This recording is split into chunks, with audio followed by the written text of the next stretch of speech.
Donc dans ce cycle que vous connaissez et qui porte sur l'apparence, nous recevons ce soir une collègue, Nilüfer Göle, qui est directeur d'études à l'École des hautes études en sciences sociales, qui a beaucoup travaillé sur la question que nous abordons ce soir, le voilement et le dévoilement. Ce qui est passionnant, je pense, dans sa démarche, c'est qu'elle parvient à traiter le sujet d'une façon totalement sérieuse et scientifique, en évitant de se laisser prendre au piège de polémiques faciles et superficielles. C'est cela, je crois, qui rend son approche particulièrement passionnante. Elle a d'ailleurs été, en quelque sorte, aidée par les communautés européennes, puisqu'elle a obtenu un projet lauréat de l'A27, je prononcerai mal l'anglais, je vous demande de m'en excuser, du grant de l'European Research pour la période 2009-2013, où elle a précisément abordé ce sujet de la relation entre la France et, entre autres, la Turquie sur les questions du voile. Elle a un nombre d'ouvrages, Nilüfer Göle a un nombre d'ouvrages extrêmement important, j'en citerai quelques-uns. Le premier, qui me semble entrer véritablement dans la question d'aujourd'hui et qui c'est vraiment sa spécialité, Musulmane et moderne, voile et civilisation en Turquie. C'est publié à la Découverte en 1993. Et puis, il y a beaucoup d'ouvrages dans les années 2000. L'interpénétration, l'islam et l'Europe, publié aux éditions Galad en 2005. L'Islam in Public, c'est une édition anglaise, elle publie dans les deux langues. Turkey, Iran and Europe, publié à l'Istanbul Bilgi University Press en 2006. En 2007, La religion au creux du politique, c'était un long échange entre Marcel Gaucher, Pierre Gauche, François Azouvi, Sylvain Piron et Nilüfer Göle. C'est publié à l'ARES aux études en sciences sociales en 2007. En 2013, Europublic Islam, un grand texte fondamental à mon avis parce qu'il est précisément au cœur de la question qui se pose entre l'Europe et l'islam, itinéraire d'une recherche européenne avec Francesca De Micheli, Alejandra Magnasco, plusieurs, dont Nilüfer Göle, publié à l'École des études en sciences sociales, je l'ai dit, en 2013. En 2013 aussi, il y a cette participation à l'État du monde, qui est une publication régulière que prend en charge la Découverte, le grand texte, La montée de l'islamophobie en Europe, et puis l'enquête de l'islam européen publiée aux éditions Alpha en 2015, et enfin Musulmans au quotidien, une enquête européenne sur les controverses autour de l'islam, publiée à la Découverte en 2015. Donc vous voyez, c'est vraiment, les publications de Nilüfer Göle sont au cœur du sujet d'aujourd'hui, voilement, dévoilement, et elle l'aborde d'une façon que je trouve, je le répète, passionnante, parce que c'est à la fois scientifique et en même temps c'est centré sur la tentative de dépassionner le débat pour l'aborder avec le plus grand sérieux possible. Je lui laisse la parole. Je lui redis à quel point je suis sensible au fait qu'elle ait accepté d'intervenir. Merci beaucoup pour l'invitation et pour votre présence. Je me réjouis parce que j'aime beaucoup faire partie de ce cycle de conférences conçu par Georges Vigarello sur le corps et les enjeux de l'apparence. Et je pense que pouvoir situer la question du voile dans une approche plus générale du corps et des enjeux de l'apparence change vraiment, nous donne la possibilité, comme il vient de dire, de dépassionner et ouvrir aussi peut-être des perspectives d'analyse tout à fait autres. Donc c'est ce que je vais essayer de faire. D'abord, effectivement, comme vous le dites, le corps est au cœur de la dynamique culturelle, des dynamiques culturelles.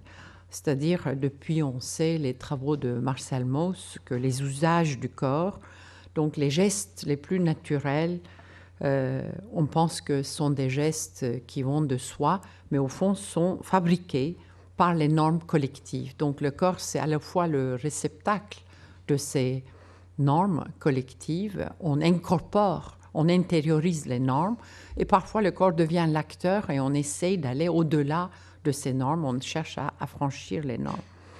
Nos manières d'apparaître en public, d'interaction, des modes d'adresse, d'ailleurs je vous invite à penser aux modes d'adresse, ça devient très très difficile avoir un mot d'adresse. On ne sait pas combien de fois on fait bise. Est-ce qu'on serre les mains ou est-ce qu'on fait give me five? C'est plutôt les mots d'adresse globalisés.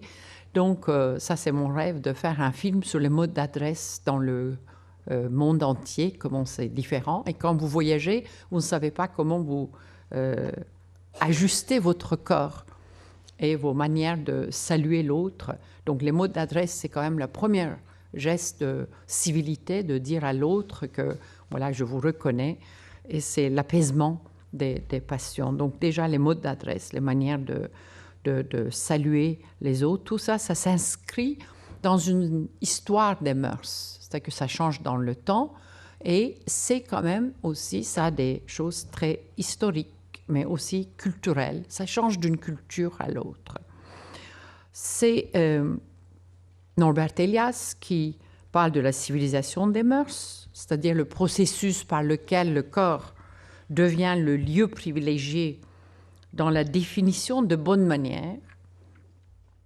On peut parler de donc le contrôle du pulsionnel, l'élaboration des contrôles de soi, la discipline de soi, ce qu'on appelle le corps civilisé, que vous écrivez dans cet ouvrage collectif, qui s'oppose aussi un peu le corps grotesque, le corps vulgaire, qui n'est pas contrôlé, travaillé. Et un peu, c'est l'opposition entre l'humanité et l'animalité, le corps comme lieu de l'animalité. Ensuite, c'est le lieu de l'humanité. Donc, par ce travail de discipline, ce travail de l'éloignement des pulsionnels.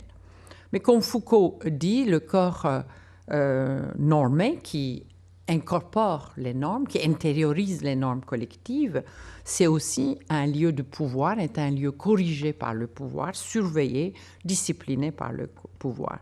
C'est surtout le corps de la femme, peut-être, qui est tout cela, à la fois donc qui exprime les normes collectives et aussi le lieu de pouvoir patriarcal, comme on disait, les normes de pudeur, mais c'est également les lieux d'affranchissement, parce que le féminisme, c'était effectivement, c'est quelque chose qui cherchait à aller au-delà des normes intériorisées de la féminitude pour une tentative d'affranchissement, pour une appropriation de ce corps, à la fois dans sa sexualité, de son rapport à la sexualité, avec les premières mobilisations pour les pilules et la contraception, c'était le rapport, la liberté sexuelle commence par ce contrôle du corps dans son rapport à la sexualité, à la procréation, et également les manières d'exprimer le mouvement, le slogan, le personnel est politique et nos corps nous appartiennent.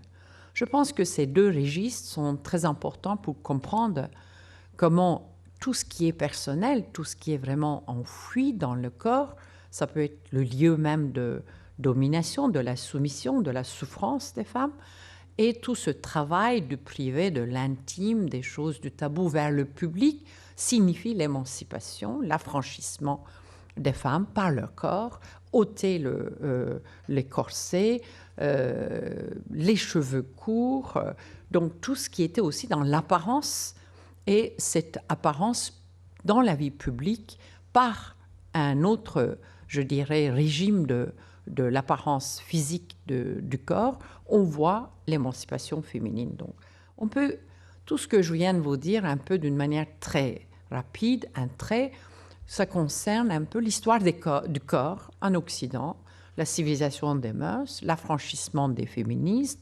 C'est un peu une histoire occidentale. Donc, j'ai commencé en disant que le corps, c'est au cœur de la dynamique culturelle, de l'histoire des mœurs. C'est aussi au cœur de la dynamique interculturelle.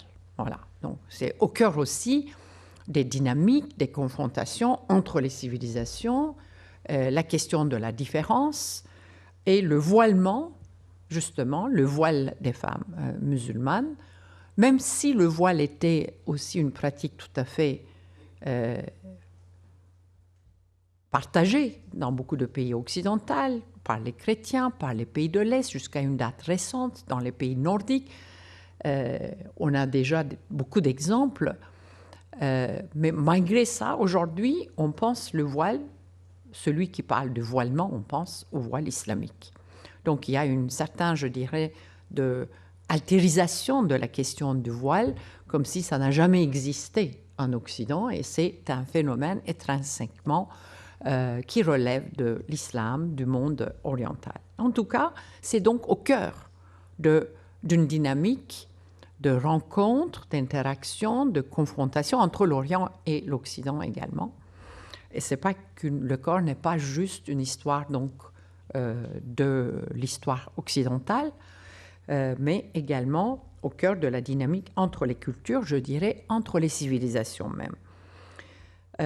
Et le corps de la femme, donc le voilement, se situe, comme je viens de dire, aujourd'hui dans cette lignée entre les cultures, entre les civilisations. On peut se poser la question d'une manière même provocative, mais pas provocative intellectuellement, si le corps voilé, comme je disais par rapport au corps occidental civilisé qui cherche à s'éloigner de toutes ces pulsions de l'animalité contre le corps grotesque, est-ce que le corps voilé, est-ce qu'il est un corps qui représente un corps civilisé ou un corps qui crée un problème par rapport à la dignité de la femme ou qui est grotesque? Je pense qu'on ne s'est jamais posé la question dans ces termes-là. On pense plutôt que le corps voilé, effectivement, représente la soumission de la femme et qui crée un problème pour la dignité des femmes. Mais on peut également poser la question, comme on pose à tout corps pour le corps occidental, ce travail sur soi, ces techniques de discipline, d'autocontrôle, puis l'expression des normes collectives dans les pratiques du corps, ça fait partie du voilement. Donc on ne peut pas distinguer l'acte du voilement de tous ces actes de discipline sur soi, sur le corps de la femme, donc l'éloignement des pulsions, etc. C'est à la fois le réceptacle, donc ça veut dire les normes collectives musulmanes, et à la fois il y a la personne, il y a l'individu qui consciemment, qui cherche à se discipliner par rapport à ces normes. Il y a les deux. Mais en Europe, il y a également le sens donc subjectif que les femmes donnent à leur voilement. Il y a l'apparence publique, parce qu'une fois elles sont voilées, ce n'est pas simplement leur subjectivité, le sens qu'elles donnent à ce voile, elles sont dans une visibilité publique. Donc il y a une perception également, une perception qui doit passer par une perception interculturelle, parce qu'elle se trouve dans les pays européens. Une fois qu'elle se trouve dans les pays européens, donc le voile prend une autre signification, parce qu'il y a une communication ou un manque de communication, peut-être même, on peut parler même de la perte du sens, de la traduction du sens du voile dans un environnement interculturel. Parce que le sens qu'elle donne et la perception publique, il faut peut-être créer un ajustement. Voilà un peu le schéma, en tout cas le cadre dans lequel on peut se poser des questions, plus que d'apporter des réponses, je dirais. Et je parlerai plutôt, pour aller plus dans le voilement et dévoilement, dans la temporalité. Vous allez voir le voile, le corps et l'espace, et ensuite le corps, l'espace et le temps. Juste une petite introduction pour la temporalité. Pourquoi? Parce qu'on parle du voilement et dévoilement. On peut ajouter le revoilement dans mon titre, parce que, à la limite, c'est en 3 temps. On peut observer le voilement, dévoilement et le revoilement dans les pays musulmans ou au sein de la population musulmane. Donc, pourquoi le voile? Le voile, je dirais en 2 mots, renvoie à une sorte de ce que j'appellerais l'anthropologie de la société musulmane. Pour moi, le mot-clé, c'est mahrem. Mahrem, c'est la définition du privé, de l'intime, du sacré.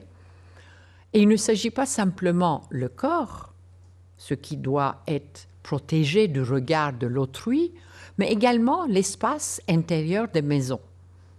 Mahrem, c'est aussi la relation donc interdite entre une femme et des hommes étrangers à la famille. Donc, mahrem, c'est comme halal et harem, donc ce qui est interdit, mais ça renvoie aussi à quelque chose de très intime. Intime et sacré, parce que la femme, justement, monte ce lieu sacré et il faut la préserver. Il y a beaucoup ce vocabulaire, ce lexique de la préservation de la femme comme lieu sacré. Donc, au lieu de parler les catégories juxtaposées comme le privé, le public, je trouve que c'est très important d'aller dans cette notion qui nous donne une clé anthropologique entre la religion et la culture pour comprendre pourquoi le mahrem, ce lieu interdit, ce lieu sacré, c'est très important. Et le voile fait partie de ce lieu mahrem.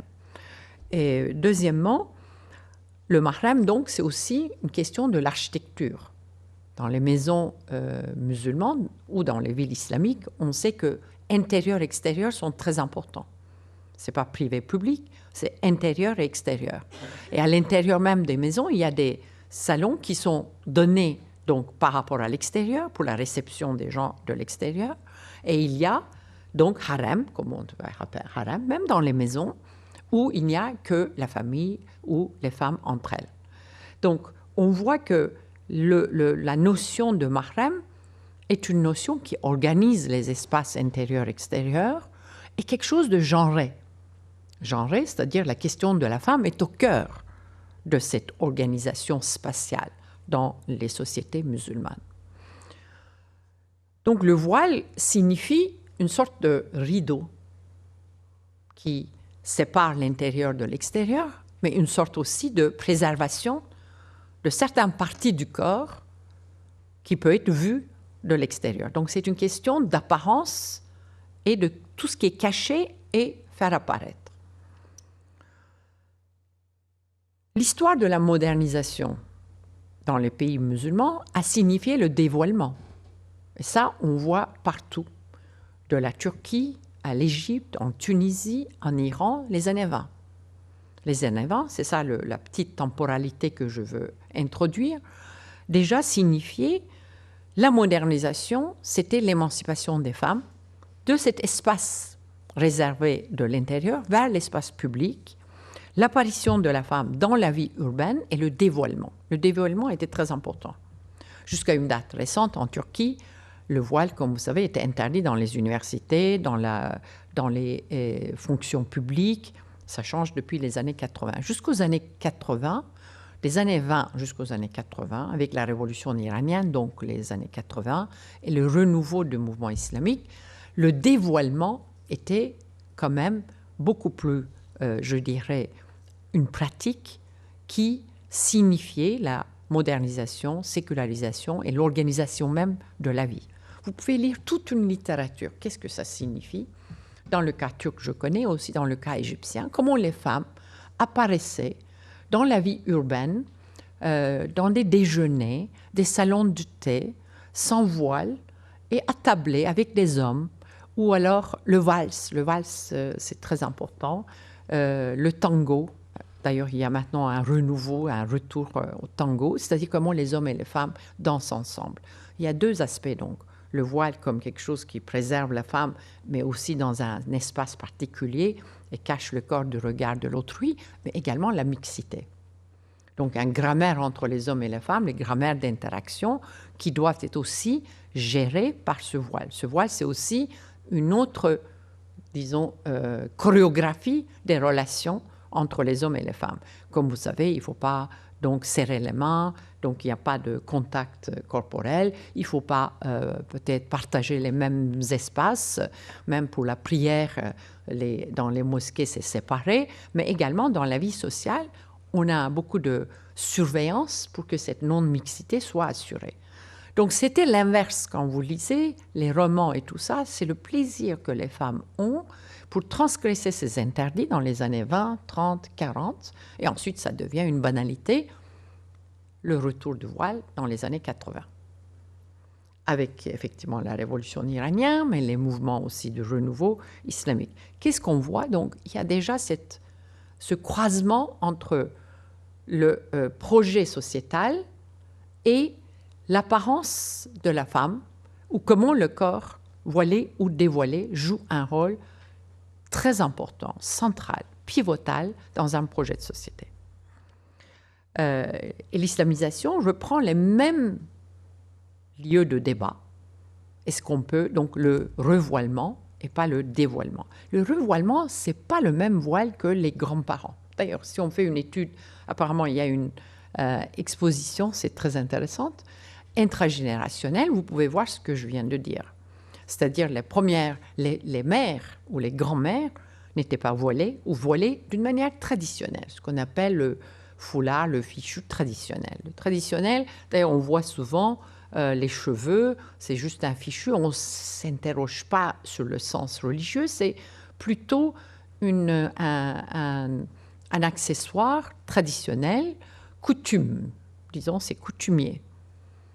Tandis que les années 80, c'est l'appropriation, la réappropriation du voile avec beaucoup plus de conscience, le retour à une interprétation de la foi d'une manière personnelle et intellectuelle, parce que les femmes commencent à se dire « nous, on ne veut pas porter le foulard d'une manière traditionnelle, c'est-à-dire telle qu'elle est transmise automatiquement par mimétisme des mères ou des grands-mères. Non, et même quand vous regardez, la forme des vêtements change. La manière de se couvrir change, le textile, même les textiles changent, il y a une uniformisation. D'ailleurs, c'est beaucoup plus moderne, quelque part, parce qu'il y a une uniformisation d'une région à l'autre. Et on parle de revoilement. Donc, je pense qu'il faut faire attention à ce voilement, dévoilement et revoilement qui, aujourd'hui, peut-être plus que nous observons. Donc, avec l'islam, on peut dire que le corps de la femme, maintenant, normé selon l'islam, ce n'est pas encore les normes majoritaires, parce que, puisque je vous avais parlé de dévoilement, je ne sais pas si c'était majoritaire. Moi, de mon enfance jusqu'aux années 80, je n'avais pas vu une seule femme qui portait le foulard. Donc, ça vient après. Et aujourd'hui, effectivement, ça prend. Est-ce que c'est une mode? C'est le retour du religieux? C'est identitaire? C'est culturel? De quoi s'agit-il, cette nouvelle forme du revoilement qui, à la fois, met l'accent sur une conscience personnelle, c'est-à-dire une réappropriation beaucoup plus personnelle du voile, et une visibilité publique beaucoup plus importante. D'abord, une première chose, je pense qu'on ne s'est pas assez rendu compte, on n'a pas voulu entendre, depuis des années qu'on débat la question du voile, qu'il y a un rapport très personnel au voile. On a toujours pensé que le rapport au voile s'est toujours imposé par l'entourage, par le haut, quand c'est un régime islamique, par l'État, il y a des sanctions, mais je parle de l'Europe, où on parlait que c'était des hommes du quartier, des cadets, ou l'entourage, donc comme l'image du patriarcat islamique. Je ne dis pas qu'il n'existe pas, mais ce qui est intéressant, c'est comment il y a un rapport très personnalisé, une conscience tout à fait travaillée sur l'acte du voile. C'est ça qui m'a intéressé le plus, c'est ça la nouveauté. On peut dire aussi qu'on a des moments, je dirais, des points aveugles dans nos manières de discuter le voile. Donc ça, c'est un premier point aveugle. Deuxième, on pense que la foi, c'est quelque chose qui est dans nos têtes. Il faut que la foi soit spirituelle, dans notre corps intérieur. Mais la foi, c'est aussi un acte incorporé. C'est un acte... on ne peut pas séparer la foi du corps, parce que c'est un acte corporel, une expérience au quotidien, de la surveillance de cette foi. Déjà, tous les actes, les rituels de purification, les prières journalières, individuelles et collectives, mais également, se voiler, c'est un acte personnel, tout à fait incorporé, aussi de la foi. Donc, je pense que cet aspect performatif du croire, ça nous échappe. Enfin, on oublie, on met de côté. Or, dans le croire, il y a un aspect performatif. Et le voilement, pour moi, signifie cet aspect performatif. Et celui qui dit performatif, ce n'est pas juste pour le public, mais c'est aussi tout un travail sur soi. C'est incorporé. J'ai beaucoup entendu les filles qui me disaient « c'est très difficile pour moi enlever le voile, ça fait partie de ma peau, c'est moi-même ». Mais il y en a d'autres qui jouent avec ça, elles mettent le voile dans certains espaces, enlèvent dans d'autres. Donc c'est quand même un rapport au corps, à l'intime, et c'est une manière aussi de se présenter dans les rapports sociaux d'une société.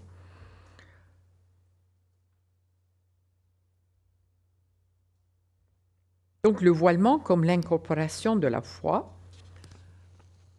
Et un autre aspect qui est, à mon avis, très important, qui est dans le revoilement, qui apparaît donc comme quelque chose d'inédit, c'est la transgression spatiale. J'avais dit, c'est l'espace le voile par rapport au corps et par rapport à l'espace. Et qu'est-ce que j'entends par la transgression spatiale? Parce que le voile, on voit le voilement dans les lieux qui ne sont pas réservés aux femmes musulmanes, aux femmes voilées. Donc il y a un aspect de transgression, c'est-à-dire elles sont plus dans les espaces réservés aux femmes, à l'intérieur, au foyer, mais elles sont dans des écoles, dans la vie urbaine, dans les plages, on a vu, dans les milieux d'art.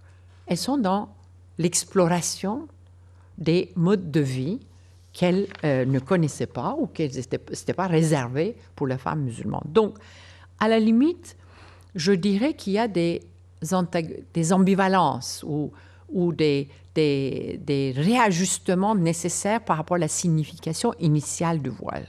Ce que je parlais du sens anthropologique est en train d'être transformé par les nouvelles pratiques. Je dis en quoi? D'abord, la norme de la pudeur. Parce que normalement, le voilement, effectivement, c'est aussi cette incorporation de la pudeur. Et il entre en contradiction avec la survisibilité de la femme aujourd'hui dans la vie publique. Parce que cette transgression spatiale dont je parle rend les femmes musulmanes qui sont couvertes encore plus visibles. Elles sont plus visibles que nous. Elles sont sous les projecteurs, elles sont un sujet de controverse. Donc, le voile rend les femmes encore survisibles, ce qui entre en contradiction avec la norme de la pudeur. Elles cherchent à se protéger du regard de l'autrui. Au contraire, le regard est posé sur elles. Donc, le corps caché, mais le corps public. Le revoilement aujourd'hui ne représente pas le corps caché, mais le corps public, parce qu'il y a cette transgression spatiale. Ils ne sont plus dans l'intérieur, mais dans le public. Ce dont, comme je parle de la visibilité du femme. Deuxièmement, ceci questionne les normes islamiques établies. Parce que selon les normes islamiques établies, une femme doit vivre selon les règles donc de mahrem, du cachet, de l'intime, du sacré. Il y a un questionnement du sacré, je dirais. Questionnement des normes orthodoxes, en tout cas. Mais le voilement entre également en contradiction avec un régime de sexualité féministe, ce que nous vivons tous les jours. C'est quoi? C'est-à-dire, il y a une contradiction dans les modes d'apparition en public. Moi, je pense que c'est ça, ce cycle de conférences nous permet d'aborder le sujet de cette manière, parce qu'on peut faire la comparaison des modes d'apparence, d'apparition des femmes féministes et les modes d'apparition des femmes musulmanes. Dans les deux cas, il y a cette vie publique. Dans les deux cas, il y a ce désir d'aller des espaces réservés aux femmes vers une expérimentation sociale, vers la conquête de la vie sociale, vers une mixité dans la vie publique. Mais en même temps, il y a un régime de sexualité qui est très différent. Je m'exprime. J'ai déjà donné des indications tout au début par rapport au féminisme. Le féminisme signifie le corps émancipé, l'émancipation dans la vie publique par l'affranchissement du corps et dans le rapport à la sexualité. Une femme féministe se rend disponible. Il n'y a pas une sexualité sacrée de l'intérieur. Les régimes de sexualité avec un homme, c'est égal. Il n'y a pas des femmes faciles, vous voyez, des femmes, qu'est-ce qu'on appelait ça, des honorées. Parce que la sexualité créait une hiérarchie entre les hommes et les femmes. Le féminisme, donc, libertaire et libérateur, l'affranchissement par le corps signifie aussi le rapport à la sexualité très différente dans la vie publique.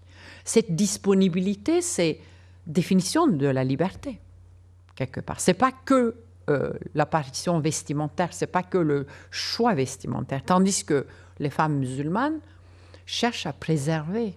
Ils mettent un interdit. Ils disent non, il y a un interdit, je ne suis pas disponible. Donc tout en revenant dans la vie publique, ils gardent la sexualité mahram, comme je disais, le lieu intime, sacré. Donc le voile, ça met une limite, un voilement signifie donc un rideau, un seuil à ne pas franchir. D'ailleurs, elles disent, quand vous faites la recherche, ça change les rapports, les gens commencent à me respecter plus, etc. Elles cherchent, entre guillemets, le respect, la dignité. Donc, dans leur subjectivité, en mettant le voile, au fond, c'est plus du respect et de la dignité de la femme parce qu'elles contrôlent leur sexualité, disons, ou elles préservent pour leur mari futur. D'ailleurs, on entend beaucoup ça parmi les convertis, les filles converties européennes, ce retour peut-être après la liberté féministe, ce besoin de se préserver, de retour à la virginité. On entend énormément ce genre de discours par rapport à la sexualité comme quelque chose interdit, préservé, précieux, sacré. Donc, troisième chose qui change aujourd'hui, c'est le voilement va vers les stylisations de vie, l'esthétisation. C'est-à-dire ce que j'ai appelé dans mon livre, donc Musulmans au quotidien. Aujourd'hui, il n'y a pas que l'islam comme la loi chariatique, mais les musulmans qui vivent en Europe, qui vivent dans des pays pluralistes, cherchent à inventer des formes de vie qui restent halal, c'est-à-dire qui restent dans le cercle de permissibles, pas des interdits. Permissibles, ça veut dire qu'ils sont en train de s'accommoder avec les modes de vie à l'occidental. Et on voit ça avec le voilement qui cherche aussi une stylisation dans le voile. Et vous allez voir ça, donc dans la mode même. La mode commence à changer. Il y a la mode de la rue. Les filles qui portent le voilement, elles cherchent toujours à créer un mode, je dirais, syncrétique. Elles achètent dans des boutiques très différentes, mais donc elles composent, c'est composite leur apparence aujourd'hui. On voit que ce n'est pas du tout la même apparence du voilement quand vous allez dans les détails. Il y a une esthétisation du voile qui va dans les normes de la mode. Et l'autre, c'est l'inverse.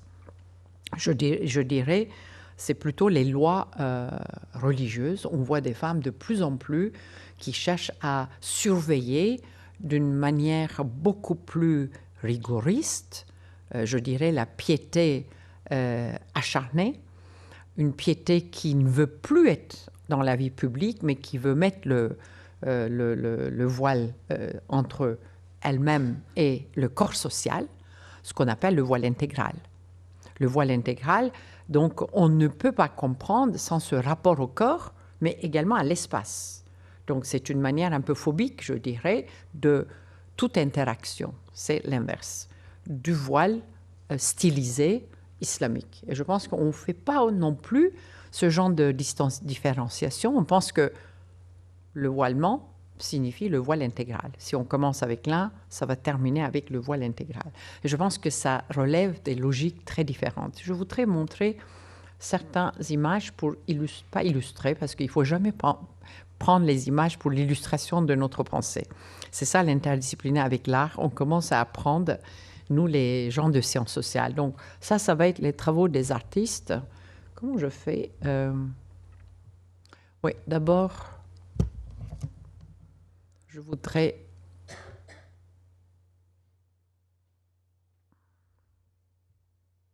vous montrer 2 minutes une vidéo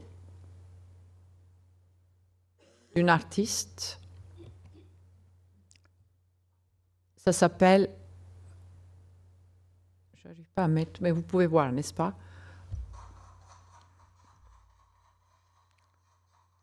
La bataille du voile.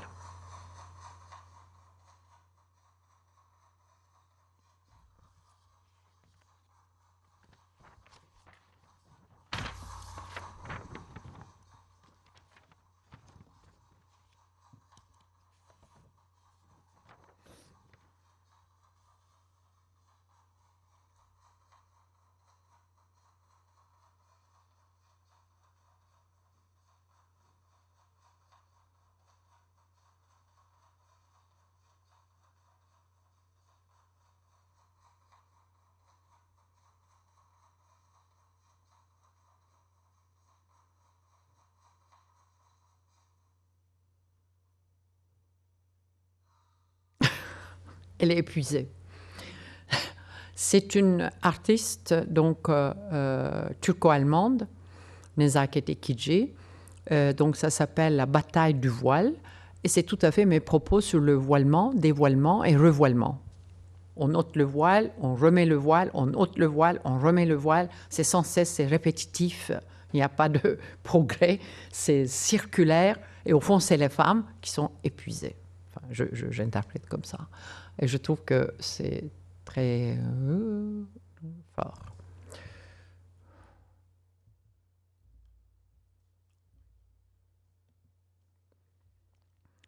Je vous ai parlé de Mahrem comme aussi une organisation de l'espace, l'architecture.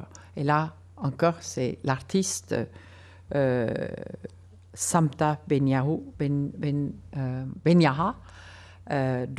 algérienne française. Comme vous voyez, vous connaissez très bien Moucharabia. On a le même thème avec l'Institut du monde arabe, comme on l'a utilisé. Donc, c'est quelque chose qui protège du regard de l'extérieur. Donc, il y a un grammaire de l'intérieur et de l'extérieur très différent dans le monde musulman. Donc, elle joue avec ça. Et donc, cette séparation de l'extérieur-intérieur, et c'est tout à fait genré. Donc, qu'est-ce qu'il faut cacher? C'est d'abord la femme. Et qu'est-ce qu'il faut laisser apparaître? Donc, elle appelle ça l'architecture du voile. Donc, ce n'est pas que le voile, mais c'est aussi une architecture qui est accompagnée avec cela. Cette installation, c'est Mandana Moghadam, qui est une Iranienne suisse. Et là, elle utilise les cheveux, donc parce que la partie qu'il faut cacher pour le voilement, c'est la beauté des cheveux. Donc, qu'est-ce qui est, selon une culture, considéré comme un ornement d'une femme, comme une beauté? Ça dépend des cultures. Et donc, elle se base sur une conte iranienne traditionnelle de Chelgis. C'est une fille avec 40 nattes des cheveux. Et elle est captive dans un très beau jardin. Et donc là, elle joue pour montrer comment la question du voilement, c'est aussi dans la vie de tous les jours. Parce qu'elle est, il ne faut pas oublier, iranienne, la vie au quotidien. Et donc, comment les cheveux, la beauté, ça devient aussi l'enfermement de la femme par sa beauté. Alors, vous voyez la boîte, n'est-ce pas? C'est ça le côté captif, la boîte transparente, quoi, entre elle et le monde. Et là, on vient de plus en plus vers l'Europe. C'est Olaf Metzel, qui est cette fois-ci un homme allemand.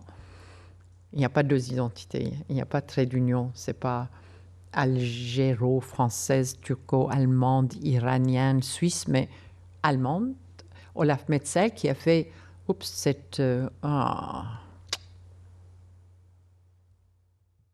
va trop vite là. Pardon.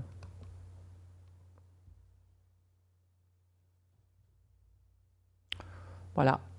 Il a fait installer cette statue devant un jardin public du musée Kunsthalle à Vienne. Ça a fait beaucoup de controverses, bien évidemment.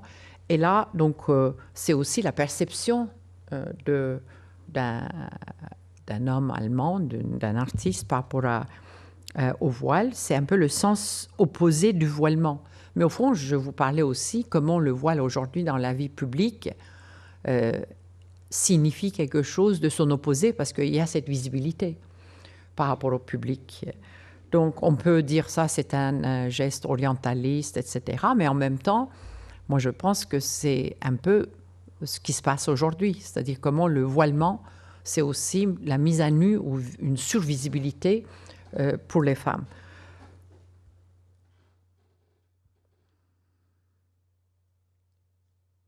Et aussi, cette image, c'est vraiment la femme musulmane migrante, verticale, travailleur. C'est très loin de l'orientalisme de Ingres, par exemple, qui est complètement dans les intérieurs, les femmes mises à nu par les peintres orientalistes. C'était tout à fait horizontal et donc dans des lieux complètement fermés. Tandis que là, c'est la nouvelle posture, la nouvelle apparition de la femme migrante, implantée comme ça dans un paysage complètement étranger.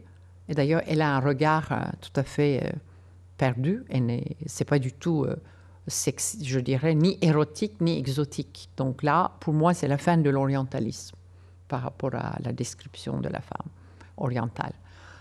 Quelque part, l'islam a mis fin à l'orientalisme dans ses descriptions exotiques et érotiques.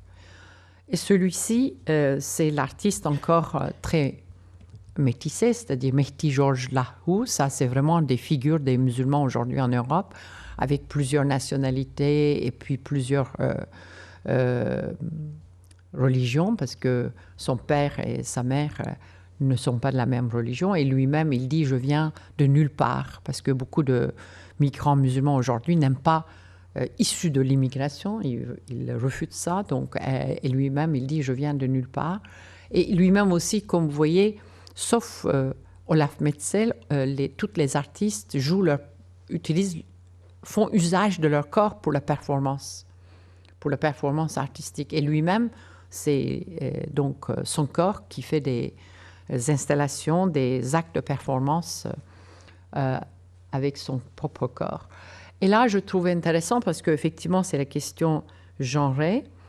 Et aussi, on pense, dès qu'on voit le voile, on pense à la femme musulmane. Et lui, il écrit « Ceci n'est pas une femme musulmane. Magritte, ceci n'est pas une pipe. » Donc là, on est aussi dans, vous voyez, les accommodements, dans les métissages culturels, des codes culturels qui sont déjà plus qu'accommodés. C'est pas l'accommodement au sens culturel, c'est déjà l'empreinte, c'est une autre manière de se fabriquer le culturel. Donc là, ceci n'est pas une femme musulmane. C'est intéressant parce qu'il y a beaucoup de femmes qui disent que depuis que je porte le voile, personne ne me voit. Le voile aussi cache ma personne, cache l'humain, parce que comme si je n'avais pas de visage, on ne voit que le symbole. Et on peut le lire ça comme une manière de regarder aussi derrière le voile ou devant le voile le visage. Et là, ce que je vous disais tout à l'heure, il y a des esthétisations et vous allez vous rappeler aussi qu'il y avait eu une grande controverse en France parce que des grandes marques de mode ont repris au fond la mode déjà inventée par les femmes musulmanes dans la rue, mais pour leurs grandes marques. Donc H&M, Uniqlo, Dolce & Gabbana, je vous donne les... Et c'est très important parce qu'on ne peut pas faire abstraction de la mode quand on parle du corps de la femme et les enjeux de l'apparence.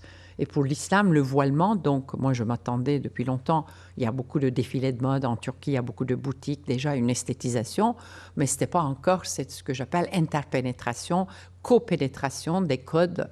Donc vous voyez, quand on fait ça, c'est plus les civilisations, mais on voit qu'au niveau de la vie quotidienne, on fabrique avec les codes mixtes, ce n'est pas au niveau macro. Et là, c'est H&M, il y en a d'autres. Et vous vous rappelez qu'Elisabeth Badinter avait pris une position contre le fait que les stylistes des grandes marques utilisent le voile dans la mode. Je ne porte pas de jugement de valeur, je vous laisse. On peut discuter. Alors, celui-ci encore, c'est Nezakit Ikiji. Est-ce qu'on peut aussi regarder, ça c'est un CD, c'est un vidéo, donc je ne peux pas avoir l'accès si...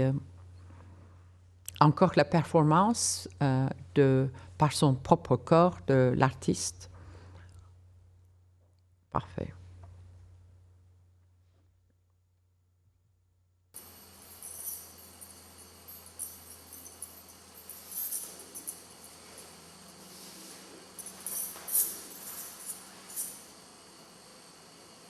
C'est toute une technique du corps, le voilement.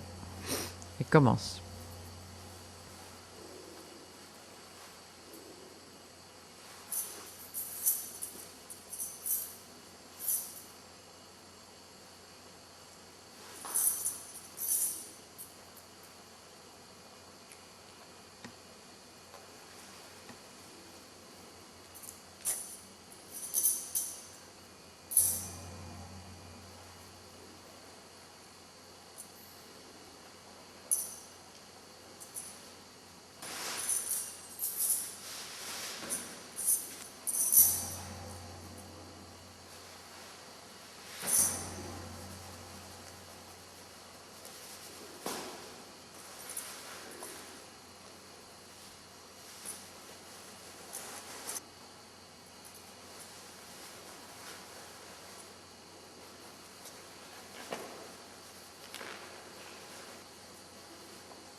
Voilà, quand on met les deux, comme je disais tout à l'heure, il y en a donc qui va dans le sens, les normes islamiques et les normes esthétiques de la mode qui sont donc interpénétrées, copénétrées. C'est les styles de vie islamiques d'un côté, et l'autre, c'est la pureté de la foi, le voilement intégral. Mais quand je les ai mis en préparant cette présentation, on apprend aussi des images. Je me suis dit, mais dans les deux cas, il y a, je veux dire, dans les deux cas, il y a la disparition de la femme quelque part, du sujet de la femme. On ne voit pas. D'ailleurs, on voit juste les yeux dans une première, et dans l'autre, on ne voit même pas les yeux. Donc, on peut se demander qu'est-ce que ça veut dire, l'apparition de la femme et les enjeux de cette apparition dans la vie publique. Merci pour votre patience.